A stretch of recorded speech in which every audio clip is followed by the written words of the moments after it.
Hunter Avallone, the guy you love to hate, a once conservative social media star turned left-of-center social democrat commentator, has seen better days. His channel has been bleeding for a while now. People who he once considered his friends have become his foes, and some of his former foes have become friends. His prime on YouTube was during 2016 to 2017, although that's not to discredit his success in 2018 and 2019. In 2018, he was still pulling in a crazy amount of subscribers a month. March 2018 was his best that year, in which he gained almost 35,000 subscribers. Although now he's been struggling horrifically with subscriber growth and viewership for well over a year now. And as someone who watched his whole career unfold in front of me, I decided to tell the tale. This is the rise, fall, and perhaps decay of Hunter Avallone.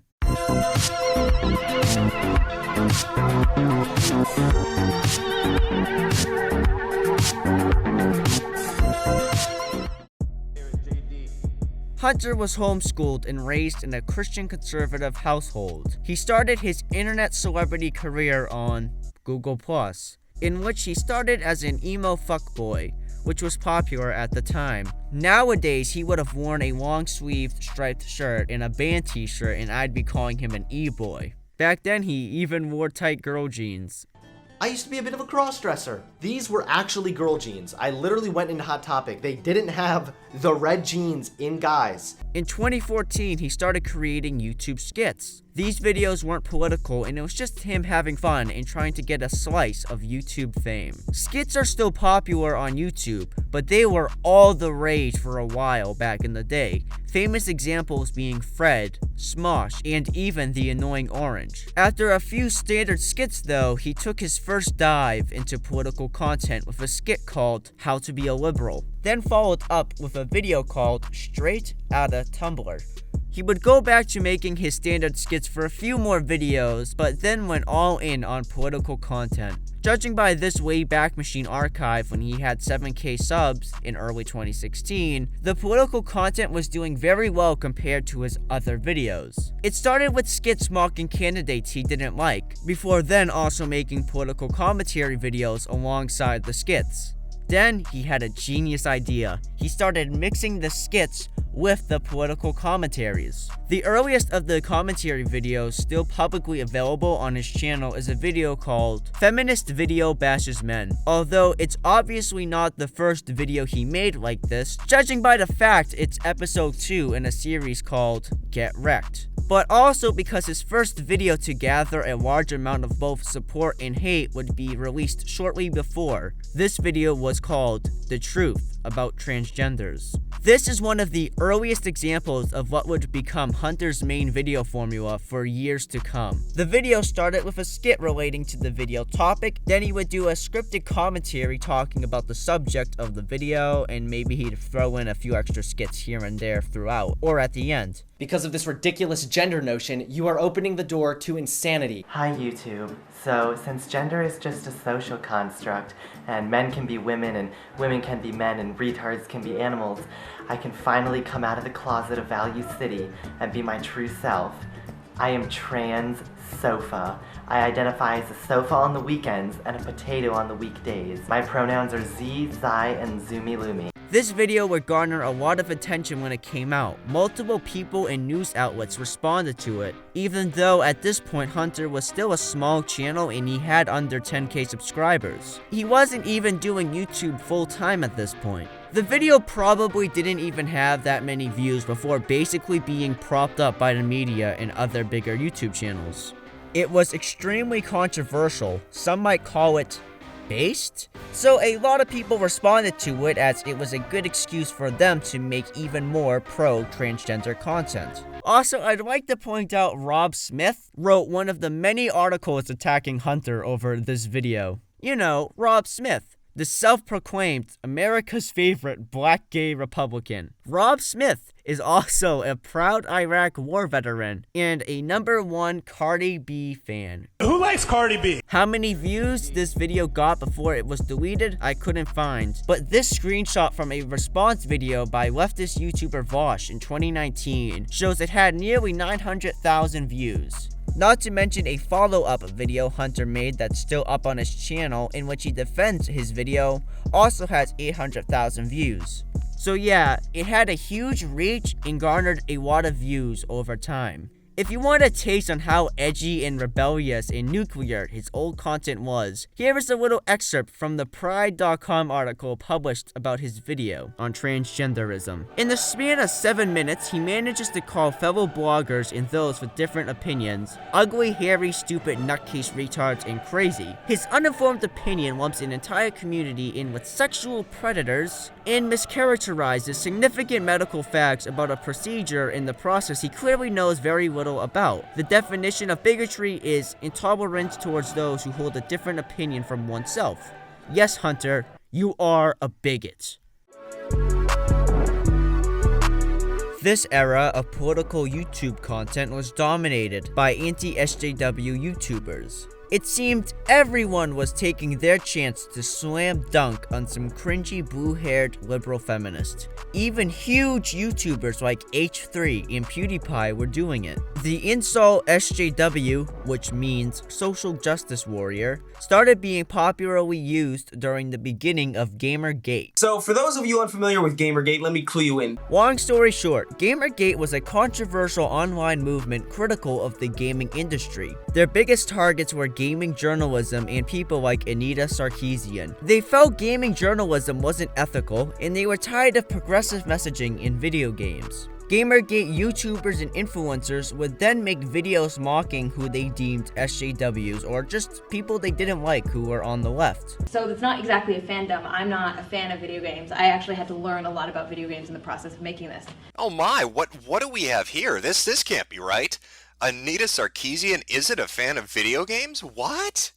That can't be correct. That has to be doctored. And were powerful in the gaming industry. This would lead to harassment of the people Gamergate targeted. This style of content would eventually leave the niche world of Gamergate and would be picked up and modified by mostly conservatives, and to attack liberals and liberal media, most notably BuzzFeed. The popularity of this content was definitely accelerated by the 2016 election cycle, as the search term SJW was at its peak on Google Trends during November 2016. Some of the people making SJW videos were a part of what was called the skeptic community, although Hunter was never a part of this group. I would like to add that to say that all of the people who made these types of videos were right-wing or conservative is incorrect, as some of these people were just apolitical, centrists, or sometimes liberals or leftists. With the rise of Donald Trump and anti-SJW videos, along with Hunter Avallone's videos having that pop YouTube presentation, mostly mainstream right-wing positions, consistent uploads, easily understandable and digestible political talking points, ability to appeal to people of multiple age and political demographics, including apolitical people, and being in touch with the edgier side of meme culture, he was destined to blow up.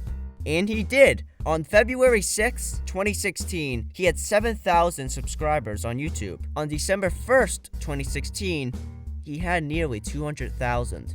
Outside of being banned from Twitter in early 2017, I thought another reason I was suspended could have been because I offended them with my Trump vs. tranny tweet. Hunter Avallone was doing insanely well. Interestingly enough, Hunter knew next to nothing about Gamergate when he started making this content, which to me shows how much Gamergate's influence lingered back then and even today. That people who knew nothing about it could build careers off of what it started. Were you familiar with Gamergate when you started this anti-SJW content? Did this style of content, did you see the style of content and basically mainstreamed it, or did you take this from somebody else that wasn't Gamergate? To be honest, I wasn't as familiar with that. It's kind of funny when I go back and talk about this. I started really making anti-SJW content mainly because it was stuff that I'd heard about that I was mad about, and I was watching a lot of Undoomed. He was definitely someone who was kind of inspiring me at the time. Never heard of him. We look him up. I don't even know if he's making videos anymore, but he was like very much about like the wrecked feminist style thing. He was like the Avatar, right, with no. Oh yeah, Slender Man. Yep, the Slender Man thing. Yeah. You might even recognize him, just not by name. No, I don't. But yeah, his channel has been dead for 4 months at this point. Talking about Marvel movies now. Okay. Well, yeah, I mean, I was watching a lot of his stuff, but no, it wasn't like. You got to remember that when I was first starting off my YouTube channel, like I had a job at a retail store. I wasn't thinking of like becoming a YouTuber. Like I wanted to be a YouTuber, but I wasn't like thinking that was going to happen necessarily. I was just like, I want to go make content that I want to make, right? And so yeah, no, it wasn't like I saw like this Gamergate trend and then was like, oh, now's my time to jump on it or whatever. But it was pretty convenient that I started making the feminist rec shit right around like, the beginning of 2016, end of 2015, which of course is when that huge wave was picking up. But I think that what it was also is that like because Gamergate was becoming more and more mainstream, that's how I heard of it, because I first heard about stuff like that from my brother, who told me, yo, did you hear about like these feminists that want to like cut guys' dicks off or something like that? And I remember just like getting so mad about it or whatever. It's kind of silly looking back now. It was pretty overblown. It was like a few like small people that only had like 7K followers and were somehow verified on Twitter. Like yeah, there were a lot of people that gave feminism a very bad name. Hunter was once an edgy young lad. He was so edgy he would actually dress up as a stereotypical Muslim and put on a fake accent. I have been a Muslim ever since a very young age, and for the longest time I wanted to be a pilot when I grew up, just like my father. But sadly he crashed into a building. But that's not really important. Which sounds more Irish than Middle Eastern, to be honest. At one point, he had a show called Adventures in Retardville. I was able to find an episode he had yet to delete. Let's watch the opening. Well, it looks like we found our first retarded specimen. Let's go fetch it.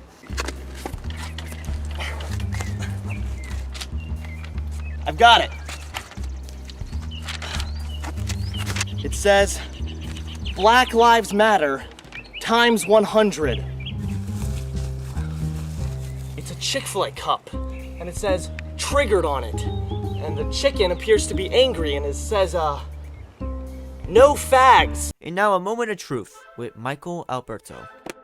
Ah, hello. I didn't see you there. I wish that I could turn back time. Back to when the guilt wasn't all mine. I want to go back to a time when Hunter Avallone was based as fuck.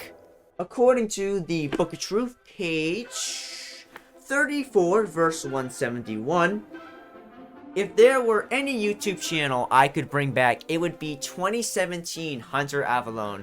The content would be so much more edgier and provocative if released today than back then. It's like, damn, a lot can change in 4 years' time. Anyways, Hunter would continue branching out his content. He would start going to political events to interview people and would highlight the funniest or most interesting.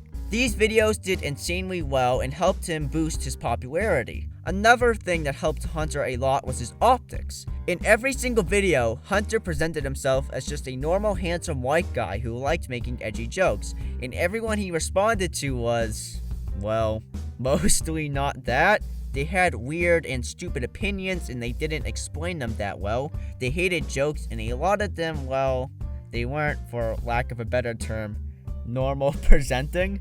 These videos especially helped show the audience that these people actually existed in the real world. Hunter was basically playing a straight man in a wacky sitcom in every video, and these interview videos helped sell his perspective of the left as a bunch of crazy, hypocritical weirdo morons as reality.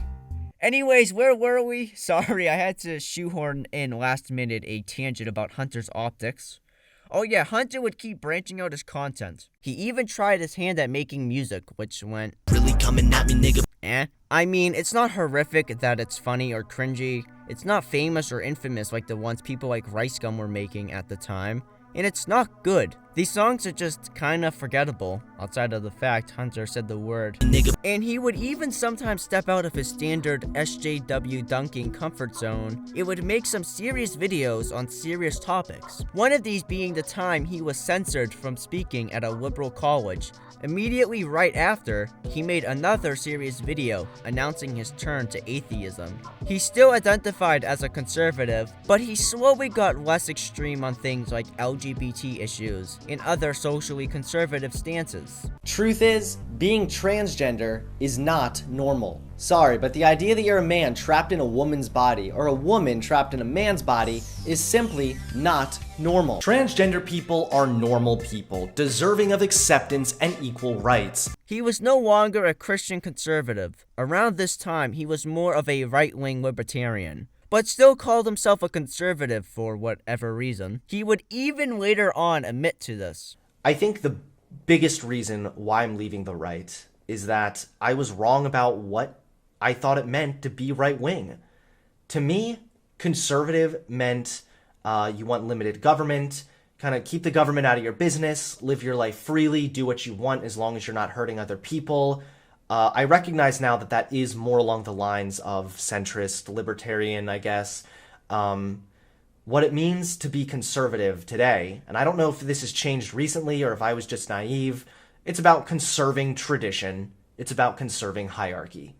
And that goes against, fundamentally, it goes against what I believe in. And you know what? It goes against fundamentally what I've always believed in. As we will learn later on in this video, I don't think Hunter Avallone is the best at definitions of words. Although his audience was still primarily conservative, they still supported him, even in his announcement of becoming an atheist. This announcement didn't slow him down at all. He would keep growing. Although, his content was slowly becoming less and less edgy over time. There's a difference between being gay and being a faggot. It's a horrible law, but it's a law put in place by the Saudi Arabian government, not the religion of Islam. I would rather take this explosive device that I got from a Muslim and shove it in my pants and blow off my own genitals, kind of like what Riley Dennis will never actually go through with, than listen to another word that this androgynous dyke has to say. He is literally getting stupider by the minute. Gone were the days of dressing up like a Muslim to mock them. It was mostly just mainstream, well-accepted conservative and libertarian talking points, packaged into easily consumable and fun videos. Let's speed this up, shall we? In early 2018, he was featured in a PewDiePie video, which garnered 14 million views. Pretty neat, Hunter. Also, at some point in 2018, he met up with Benjamin Shapiro, everybody's favorite conservative. This is the only time we can get him is when he's crossing the street and he uses, I guess he's just like the Palestinians using human shields, right? In mid-2018, Hunter accidentally got his girl pregnant and he got very scared and thought his life was over. There were rumors he also cheated on his girlfriend during this time, but Hunter denies this. Although there was a leaked diss track that could suggest otherwise. It apparently leaked in 2019. What's the deal with the leaked diss track and cheating allegations? Because I've went onto some, I guess, unsavory corners of the internet, like 4chan websites like that. And I've seen some stuff about that. Could you answer these questions for me? Because yeah, sure. Bringing them up. So first, let me just preface with the fact that like these cheating allegations have literally originated from people like Nick Fuentes and Caitlin Bennett. I think Caitlin Bennett was a really big proponent of spreading that myth. Now, I have said, and you can literally go back in my old videos, I'm sure you know this, I have said that I acted irrationally and that I did not treat Carissa well when we were breaking up. Like, did I cheat on Carissa? No, I didn't. I never had any kind of engagement with another person while me and Carissa were in a relationship. That, like, by definition, no, I did not cheat on her. Okay, so that's not true. But what's with the leaked diss track? How did that get leaked? And, like, what was that whole song about, though? I did some, like, cringy rap once when I was high, and I sent it to someone who I thought was my friend, and then she decided to leak it to the internet for some reason. Oof. That was literally it. Like, you gotta be careful what you send. I know, I do, but it was just, like, a cringy fucking rap that I did, like... Again, it's being spun, right, as Hunter made this rap for his side hoe or something, which is, like, literally just not true. Him and his girlfriend broke up for a bit. Hunter originally thought this was the right thing to do, but he later saw this as a mistake and he was wrong to do this. He and his girl later got back together after the baby was born and got engaged. So even if he did cheat, I guess it doesn't matter because it worked out. Hunter would keep making his videos and succeeding just as well as always. Every video was hitting well over 100,000 views, and he was doing well for himself. Although with everything that happened, he admitted he started to reconsider some things he might have been wrong about. The cracks, however, wouldn't be able to be seen from the outside until a little bit later. In early 2019, a at the time small leftist YouTuber and streamer called Vosh started uploading segments from his streams in which he watched Hunter Avallone's old videos and criticized them and responded to them. These videos did well for Vosh, and so Hunter responded by telling Vosh to stop watching his older content and to watch his newer, far more mature content. Well, of course, after being given attention by a huge conservative YouTuber, Vosh did just that. This then led to Hunter making his own video about Vosh. In this video, you can see how out of touch Hunter is with both meme culture and with more serious politics. He's still doing older memes like the soy meme, Comic Sans meme, and insulting Vosh by saying he looks like a hipster from Starbucks. He also falsely calls Vosh both a liberal and a reactionary. I had to try and keep myself from laughing at how desperate this cringy little reactionary was. And he even misuses the term reactionary in a sentence that doesn't make any sense. However, overall, his video was filled with fallacies, flimsy criticisms, and a ton of contradictions. Even in the beginning of his hour-long reactionary video on me. Absolutely incredible. I didn't know you could falsely call someone a liberal and a right-winger in the same video, yet here we are. It's clear to me that Hunter didn't know the word reactionary meant right-wing in this video. It thought it meant something along the lines of negative reaction or something. Other than that, it's a decent response video. Some good points made. My favorite is a point he probably doesn't even realize he made. In this video, he gets upset that Vosh falsely accused him of being a white nationalist off of no evidence. Okay, this is one of the few parts of the commercial I actually like. Exactly. I'm so f***ing smart. I'm so f***ing smart. Look at this. The whole video, bashing men, showing some black guys misbehaving. This is the one part of the video I agree with. Hunter Avallone's a white nationalist, guys. Never mind the fact that he completely misunderstood my point. Never mind the fact that he even admitted he was wrong. Yeah, he didn't say anything about the black people. I admit I was wrong on that one. But he still doubled down on the notion that I was a white nationalist, or at least had those tendencies. I still see a f***ing connection here, because there were other incidences earlier in the video where men were, like, behaving well. And he had a problem with all the ones that had white guys in it. And then you show the black guys, and then like, oh yeah, they're the good ones. I don't never, ever, ever, ever, ever be charitable to the views of these people. It just goes to prove 100% that Vosh just loves to throw out these types of labels and buzzwords to attack and slander people. And you should not take him seriously when he says things like that. You should take it with a grain of salt, like a grain of salt. Not even a grain of salt, a lot of fucking salt. When you were talking with, like, Vosh early on into your little beef with him, before you guys were on good terms, he called you a white nationalist before he backtracked. Mm-hmm. Do you think Vosh uses very dangerous, life-ruining labels like that very carelessly?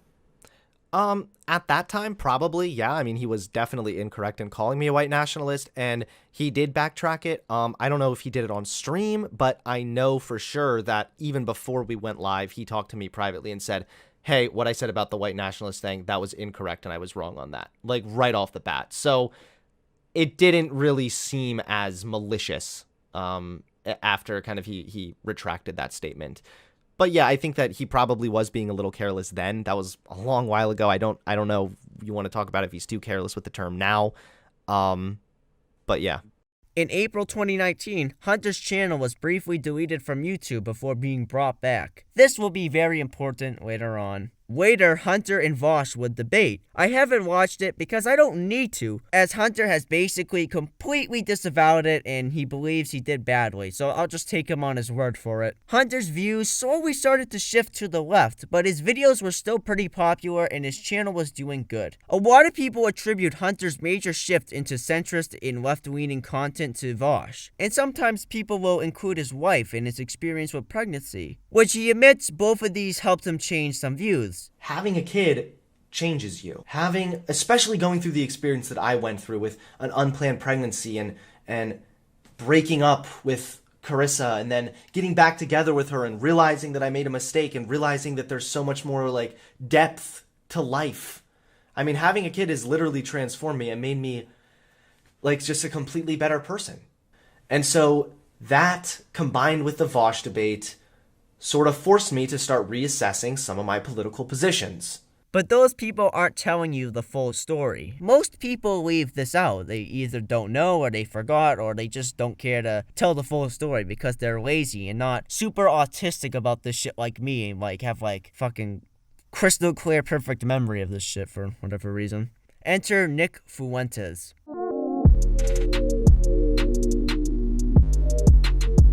What Nick's political ideology is changes with who you talk to. If you asked him or his followers, he's a social Catholic conservative, American nationalist, and traditionalist. If you asked the media and his haters, he's a white nationalist troll. Although that's besides the point because Hunter and Nick represented two different sides of the online right. Nick was doing his thing, such as promoting Christianity and what he viewed as traditional American values, while Hunter was a carefree, right-wing libertarian who had recently started supporting trans rights, which Nick is not a big fan of. Fuentes and Avallone's beef started around the time Avallone and Vosh's did. It starts in early 2019 with Nick wanting to debate Hunter. Hunter dodges. Then he agreed to do it on April 20th, 2019, with James Alsop moderating it.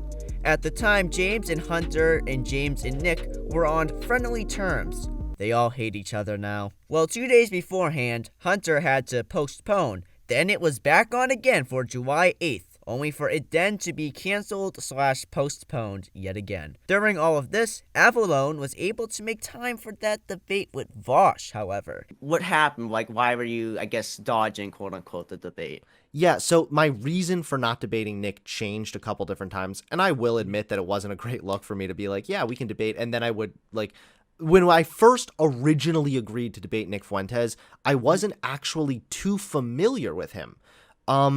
Because I was still kind of on the right when he first asked me to debate. I'm pretty sure we were like both on the right, and I was a little bit like, I wasn't even sure why he wanted me to debate him, you know? So there was that, and then I was hit up by like another person who told me, hey, this guy's kind of like a clout chaser or whatever, and he kind of like, he tries to get on other people's platforms to like spread his bad ideas or whatever. So that gave me a little bit of hesitancy about him. So that was one of the reasons why I took a step back from debating him. And then from now, it's just kind of like there are multiple different reasons. One, he's a conspiracy theorist, so I think it's going to be really hard to argue with him. And two, I've already just straight up acknowledged that I'm not that good at debate. And I know that that's going to be interpreted as, oh, well, Hunter's acknowledging he's going to get wrecked or whatever. Not so much that. I do think that Nick Fuentes' ideas are very stupid, and I've gone through some of them on my channel before, but it's more about just being responsible with platforming his kind of ideas, and considering the fact that I think his ideas are not only stupid, but dangerous, I want to make sure that I am equipped to have a full scope conversation with him on various different issues, and that is more than just me making sure that I'm like good at debate. It's also that like a lot of preparation, and there's like some responsibility there too. So that's another reason why I've kind of taken a step back from debating Nick right now. And lastly, now he's been banned from everything. He's kind of like, he's not really on any major platform, and now all we have are these annoying little like Groiper types that are constantly screeching like, debate Nick Fuentes. So it kind of makes me just not want to debate him even more. He's only on Twitter right now. It's like the only major platform he's still on. And he's got that verified check. It doesn't end here.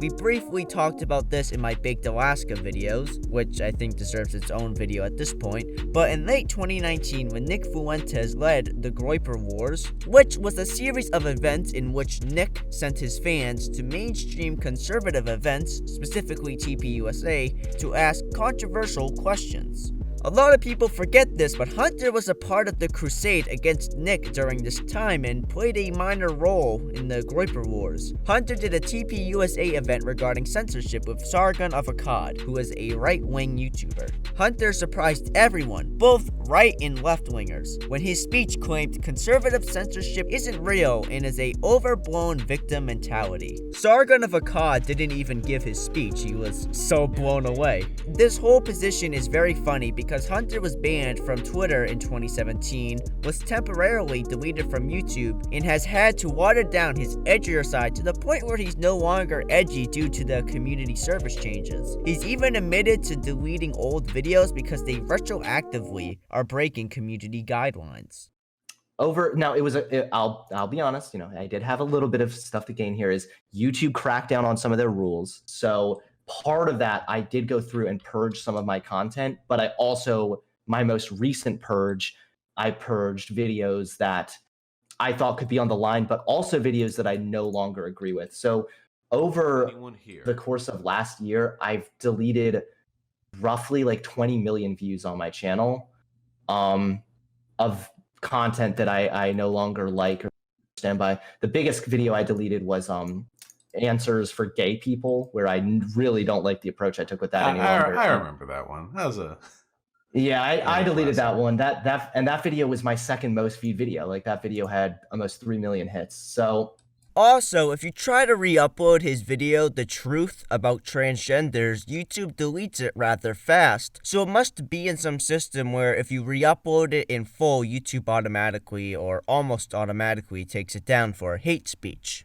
What's funny is that in the same speech, he admits political bias exists when it comes to banning, so it does exist? What even is this speech and position? I pushed him on this a bit in a call-in stream I did with him, but I'm not really that good at debating and talking. Even though I criticize him for not being the best later on in this video at debating and all that, he's still certainly better than me. Anyways, back on track. During this whole shitstorm, Hunter would make sure to attack Nick Fuentes on Instagram, and in a poorly made video where he continues to attack him and defend his position, in which he weasel words some things. He admits people are being censored, but they are not conservative. They are actually alt-right and anti-Semitic. Usually it's the alt-right morons who are spreading blatant anti-Semitism that usually get banned, so this bunch in particular is big on the myth of conservative censorship. They then claimed that thousands of channels are getting banned for their political speech without providing any evidence. Next, they claimed Google has employed manual flaggers to make us believe these spooky flaggers are taking down poor innocent little conservative channels. However, the actual article, which was published on their own website, admits that Google was actually flagging anti-Semitic and racist search results. So unless you're claiming conservatives are the side of anti-Semitism and racism, which I do not think is true, what does this have to do with conservative censorship? Now, Hunter, the problem with banning people for being quote-unquote anti-Semitic is because what is considered anti-Semitic, Hunter? You do realize there are people who consider simply criticizing Israel in any way, shape, or form anti-Semitic? Did you know the US Department of State's definition of anti-Semitism includes if you make any comparisons to the way the Israeli government acts to the Nazi government? Or if you say that a country that was formed and solely exists to preserve an ethnicity and uses violence and genocide to obtain that is racist? How do any of these opinions mean you hate Jewish people? I'm pretty sure a Jewish person could hold these opinions and not be a self-hating Jew. Hunter even tried getting right-of-center transgender YouTuber Blair White and some other YouTubers to create and release videos attacking Nick at this time, although she declined as she felt they were irrelevant at the time. You know, I wonder what the old Hunter would have said on the topic of right-wing censorship. This might seem like a conspiracy, but believe it or not, there's actually a lot of speculation that Twitter is targeting conservatives. For example, back in February, an inside source confirmed that Twitter was shadow banning politically inconvenient users. The source was backed up by a senior editor at a major digital publisher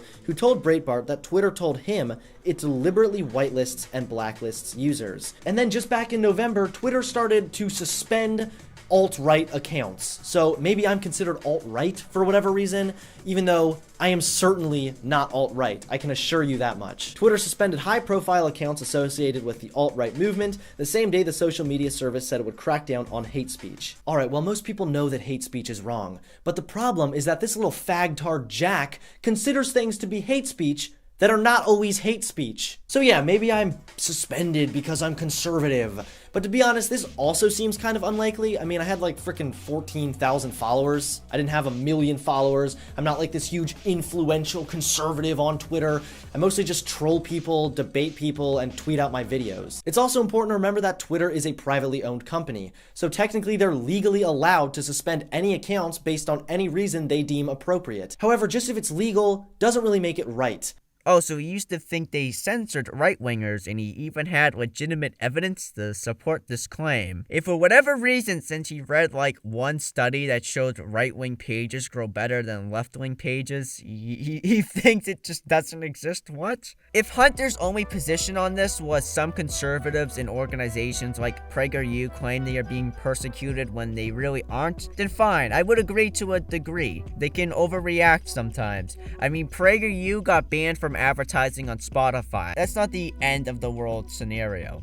But he thinks it just flat out doesn't exist, and whenever there is an example of censorship of right-wingers, he wants to get into some semantic debate of whether the person is conservative or not. And if he can convince himself the person isn't conservative, which he admits to not really even knowing what conservatism meant, it's over for you. You can't convince him anymore. He also claims that maybe right-wingers shouldn't break TOS. Meanwhile, the TOS of most platforms have changed to target right-wing views. Him removing old videos and being banned from Twitter proves this to be true. Here's a very recent example of right-wing censorship, just for you, Hunter. Recently, Spotify and SoundCloud banned the song Safe Space by Bryson Gray and good friend of the channel, Patriot J. While the song is edgy and contains some offensive lyrics, it's a rap song.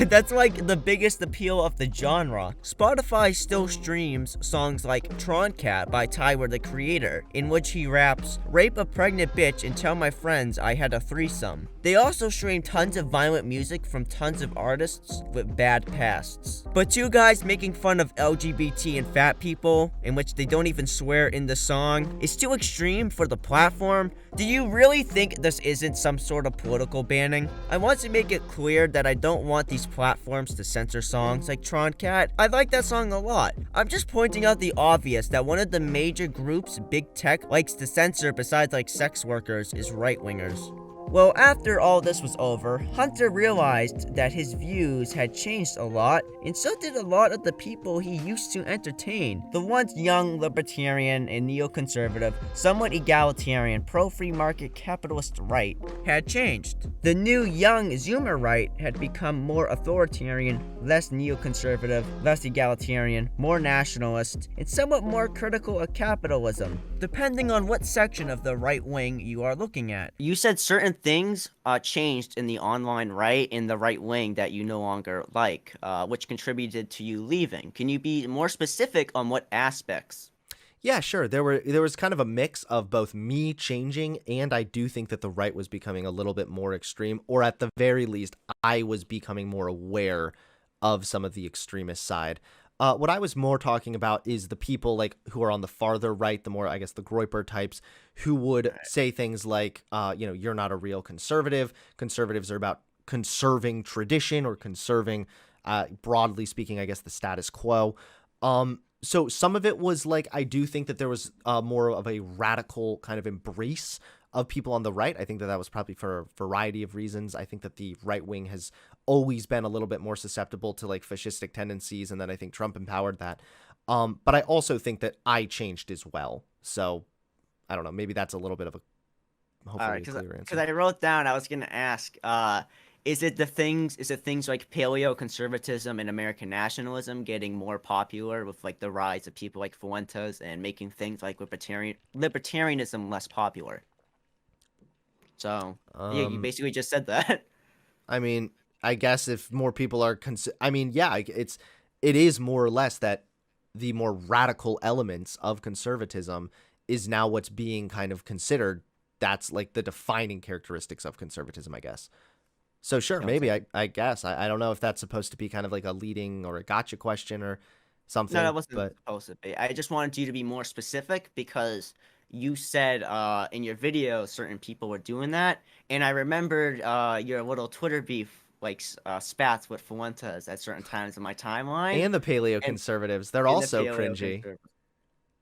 They all have to use their little different names to hide behind, I don't know, whatever. Because I have a whole section in the video about you, like the history of you versus like Nick and James Alsop and all these people, and I just wanted to make sure it was specifically those people. While Hunter is technically a Zoomer, I think it's pretty clear he has more in common with millennials than Zoomers. He seems kinda out of touch with Zoomer culture, if you ask me. Hunter continued to do the normal videos for a bit where he continued to wreck the SJWs. He did pretty well view-wise, but the content was pretty different from what catapulted him to stardom. The talking points had become more centrist, the skits had become less edgy and more cringy, and all the videos seemed trapped in an era of content long since dead. What made this even worse was the fact he had to follow YouTube's newer rules, so he couldn't just call his opponents a bunch of faggots and call it a day now. There's a difference between being gay and being a faggot. Although, even if he could get away with using slurs, I don't think he even would anymore at this point. He seems pretty disappointed in his older content and wants to distance himself from it. Do you think you could get away with making videos that you made in 2016, like your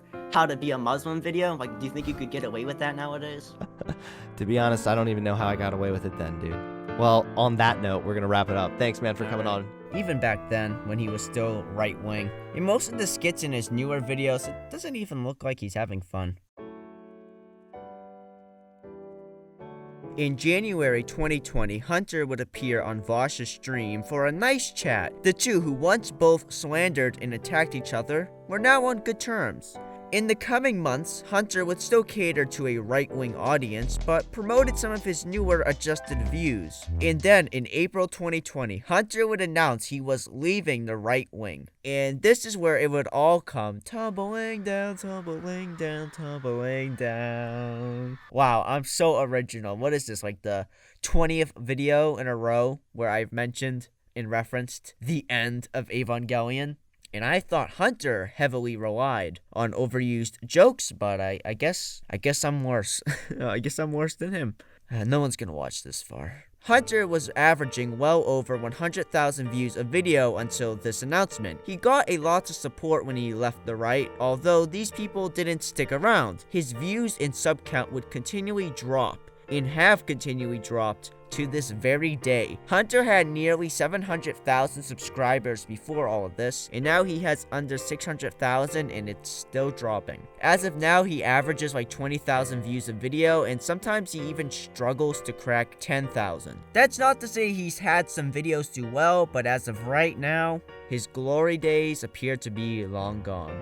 While departing from the right, he made sure to attack and fight with as many right-wingers as possible to get as much attention as possible, most notably Blair White, The Quartering, and Lauren Chen. In my opinion, Lauren Chen got the worst deal here, as Hunter allegedly requested multiple times for Lauren to put a word in for him at The Blaze, which is a right-wing media organization which Lauren Chen works at. And Lauren did put multiple words in for him. So imagine Lauren's shock when Hunter goes on Vosh's stream to talk about how he just can't decide if whether she's a Nazi or a fascist. I don't really know if Roaming Millennial or Lauren Chen is like a neo-Nazi or if she's like. I think she's a fascist. I don't think she's bitten down on the JQ just yet. I could be wrong. All I know is like I would be pretty upset if I were her. On multiple occasions, Hunter has kind of asked if we would put in a word for him with the Blaze. You know, he directly asked me yes. if we could get him started up with the Blaze. Which we tried to, by the way. And that was as recent as like the 8 fall. months ago. Like, 8 months ago, less than a year. Yeah. Not only that, but I mean, like we met his that time, was it fiance or wife? I'm not sure, but yeah, we met his Lauren was holding his partner. kid. Yeah, I was holding Rose and everything. Hunter can have whatever political views he wants. And by the way, we did put in a word for him at the Blaze. We did. I did several times. Yeah. You were there. You know that I did. Yes. Hunter can have whatever political views he wants. That's not a problem. I don't begrudge him any political journey that he's on at all. What I take issue with are these statements, which I think he should absolutely know better than to do. I don't believe that he thinks I'm a fascist. Like, I don't believe that. I'm sorry. Hunter is the type of person who starts drama for views. I don't feel bad saying that because you look at his channel and you know that. In person, he has talked explicitly about wanting to start beef with Blair White for views in Milwaukee. He's tried to do this several times. She's been smart enough to not take the bait. I wish I could say the same for myself, but considering that I'm now a person who has tried to get a job for someone who is calling me a fascist, I feel kind of stupid. I talked to Hunter about this, and here's what he had to say in retrospect. Lauren Chen claimed you asked her to help get a gig at the Blaze and that she put multiple words in for you. Is that true? Did you ask her to put words in for you at the Blaze? At one point, I probably did ask, if she would talk to the Blaze on my behalf, sure. All right, and I remember in one of the Vosh streams, you kind of questioned of whether she was like a fascist or a Nazi. Mm-hmm. Do you think so? She Let is, me. or... I want to address this right away because people accuse me of like betraying my friends. Now, yes, I did ask her to put some word in for me at the Blaze, and I guess she did that. I am not sure if she actually did or not. I genuinely I don't know. All I know is I've never heard anything from the Blaze. So yeah, we were acquaintances. We worked together in the same industry. And you can even tell from that kind of a request, it was a very business-esque request. Hey, would you mind putting in a good word for me? When I was a conservative, I saw her get the show at the Blaze. I thought, hey, maybe I would have a chance too. So we were pretty we were definitely acquaintances that knew each other through the business. When I call her a fascist though, yeah, I'm going to be doing a longer video, hopefully soon, where I kind of go in depth on that. But just off the top of my head, I mean, she talks about the degeneracy. She doesn't like conservatives because they're too woke. She's highly nationalistic, which is a tendency of fascism. So that's just 3 off the top of my head that I can point to. Fascist, or at very minimum, fascistic behavior that she exhibits. That's just off the top of my head, where I haven't even browsed her shit recently. That's just off the top of my head. So this idea that I know you didn't say this, but I'm addressing people that are going to think this regardless. The idea that I betrayed her or something just doesn't make sense. She is a public figure. I was commenting about her on a public level. It wasn't like she gave me some private information that I then decided to leak because I didn't agree with her anymore. So it wasn't actually a betrayal. And if anyone's going to think that, then they'd have to literally argue that Donald Trump betrayed Hillary Clinton because they were in the same industry. It doesn't mean that they're best friends. That was a great answer. That was the exact answer I would need for the video essay. I still disagree. I don't think she is a Nazi or a fascist, but... Well, those things can be different also. Oh yeah, I know. I want to be clear. I did call her interchangeably. Right. I did call her fascist, and at the time, I pointed to a tweet where she admitted that she was more on the authoritarian side of the political sphere. And since then, she's literally only made more and more tweets about how we shouldn't have to put up with degeneracy if we don't want to. These kind of ideas combined with the highly nationalistic ideas. She even talked about the nations being homogenous, being more successful, and then tried to backtrack and claim she was talking about homogenous wealth. What are you, a socialist? There have been so many different things she said that I think lend to the argument that she, at the minimum, exhibits fascistic tendencies. Because I mean... Hello, chat. I still disagree with, I guess that. I mean, you could maybe make the argument that maybe you could, weasel.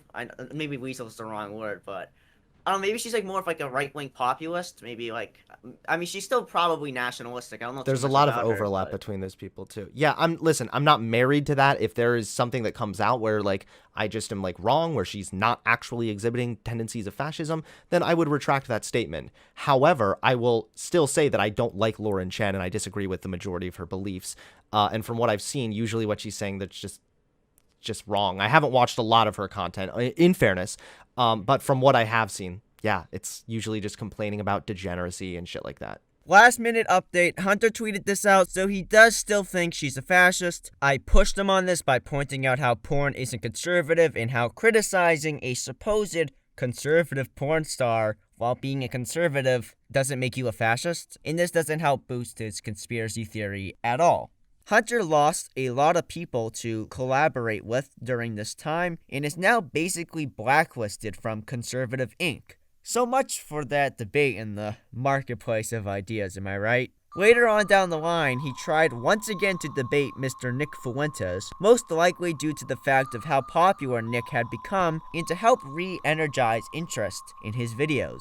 The debate would have been a 2-on-2. Nick would have been paired up with John Doyle, a popular social conservative, and is pretty obviously inspired or influenced by Nick. Although all that occurred was a short Twitter spat and that was the end of it, the debate still hasn't happened. And now Hunter Avallone is falsely insinuating Fuentes is a pedophile for a controversial take on the age of consent, which is funny to me because his issue is Nick sees nothing wrong with it being 17, which I disagree with. It shouldn't be that low. It should be 18 with some room so things like an 18-year-old going to jail for being in a relationship with a 17-year-old doesn't happen. But meanwhile, Hunter was born in a state where it is 16 and his buddy Vosh has talked about lowering it to 15 if socialism ever takes over the United States. So Hunter is mad Nick wants to raise the age of consent in his state, and he's friends with somebody who wants it lowered? What?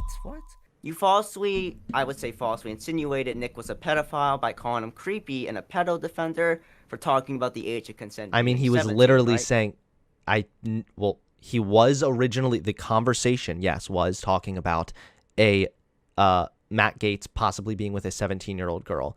Keep in mind, though, that Matt Gaetz, I don't know, how old is he? Isn't he in his 30s or 40s? Yeah, he's a little weird. Right, I and mean, so his defense of that was, well, the age of consent, it's just this made-up feminist kind of thing. Like, come on. I never called him directly a pedophile. Second of all, Nick Fuentes and the Groypers call virtually everyone a pedophile. So even if I did playfully here and there insinuate that he was a creep, that's a far cry from calling him a pedophile, and I think that that's well justified. He was defending, at the very minimum, creepy, inappropriate behavior between an underage girl and an adult man.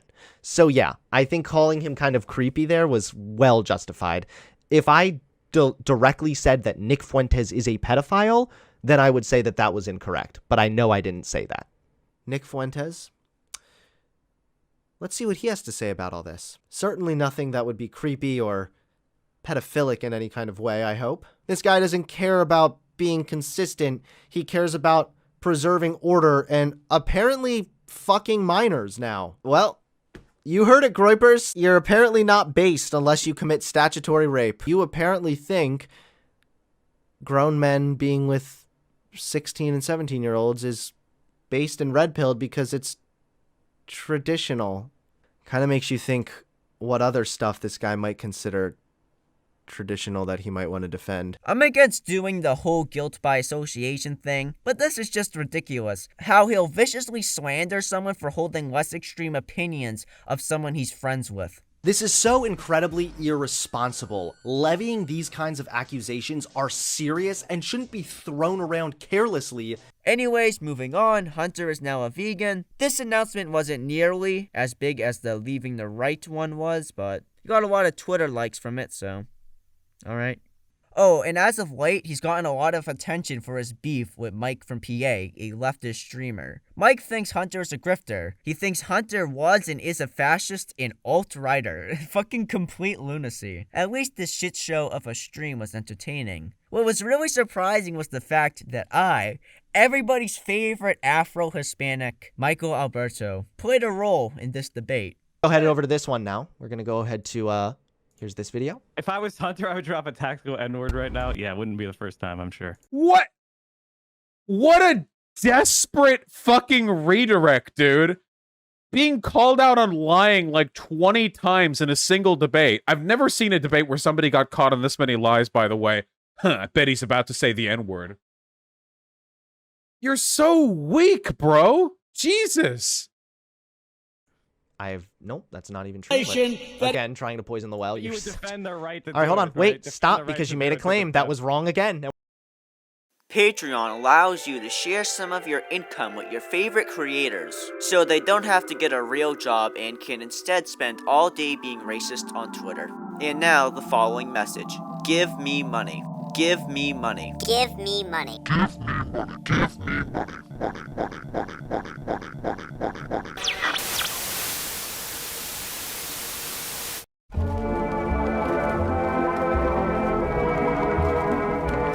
Hunter has upped his upload speed a lot in recent times, so the videos are a lot less polished than they were back in the day. He's flip-flopped quite a bit on the type of content he puts out. Sometimes he's seemingly abandoned his old golden formula and been experimenting with a similar video style to what Destiny and Vosh do. What I mean by this is he live streams, takes segments from his streams, and then uploads them to his channel later as a video, sometimes with some editing involved. A lot of these videos don't do well at all.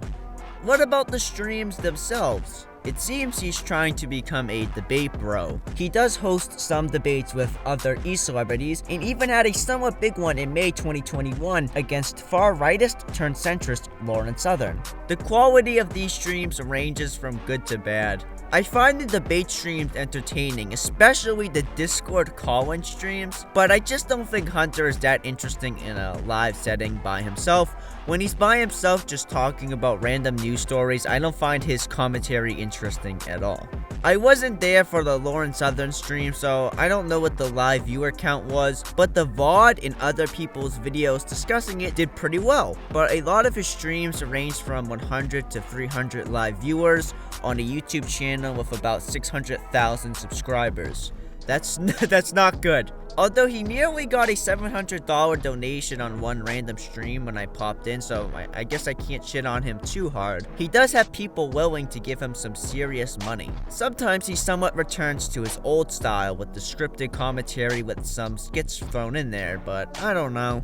They just don't have the same charm as they once did. His TikTok is seemingly doing well. Although while I was making this video, I joined one of his lives for a few and it struggled to hit 30 viewers. He's also launched a website and app where you can pay a monthly fee and get access to extra content. I have no idea if he's still running it though. He doesn't seem to promote it anymore. He now promotes a Patreon. His Instagram page has lost thousands of followers. The page is mostly inactive and some of the posts on it only get like 500 likes. He gets pretty low engagement there. His Twitter is his best performing platform. He actually gets a lot of engagement there. Although if you go through the likes, you'll notice a lot of them are leftists. I highly doubt these people are actually watching his videos, but they followed him on Twitter after his discussions with Vosh and other leftist content creators about leaving the right, and they find the concept of a former conservative becoming left-leaning as a good and cool thing. Despite low views and a dropping sub count, he somehow made his way onto Tim Pool's live podcast as a guest, which is one of the highest super chatted shows on YouTube. My boy is up there with the fucking VTubers, alright? Quite the accomplishment, Hunter, I must say. Although it seems everyone, including him, thinks he performed badly on it, so...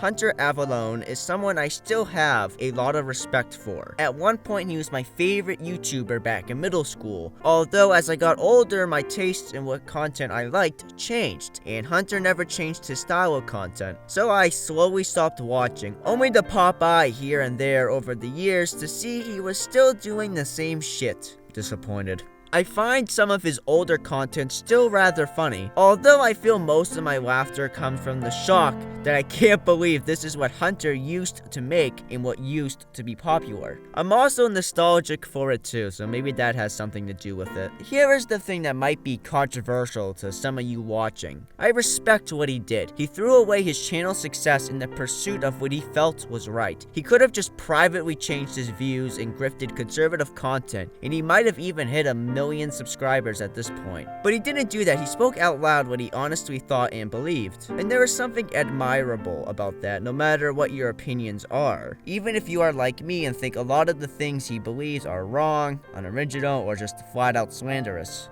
When I watch his new videos, I'm confused on who the target audience is. It's no longer right-wingers, it's not really leftists either. It really only appeals to centrists, maybe some libertarians, and some people who lean either slightly left or slightly right. It's a niche that doesn't seem to be working out too well for him. Although I guess it's more authentic he doesn't have a target demographic. He's just saying what he thinks and feels. I don't think he'll ever be popular on YouTube again unless he makes a major change. A big reason he got popular was because he was edgy, which he is no longer. If you are looking for an entertaining political video, what are you gonna click? Why the COVID-19 vaccine is safe in 5 minutes, or 20 answers for racist black people? Edgy sells. Also, Hunter, I'm sorry, but you aren't someone like Destiny or Vosh or Fuentes. Currently, he isn't well-spoken enough, well-read enough, or insanely smart enough to have extremely deep, nuanced positions that people want to hear out to either agree with, disagree with, or hate watch. He just talks about basic social politics that really not a lot of people have a problem with, and those who do have a problem with it don't really care enough to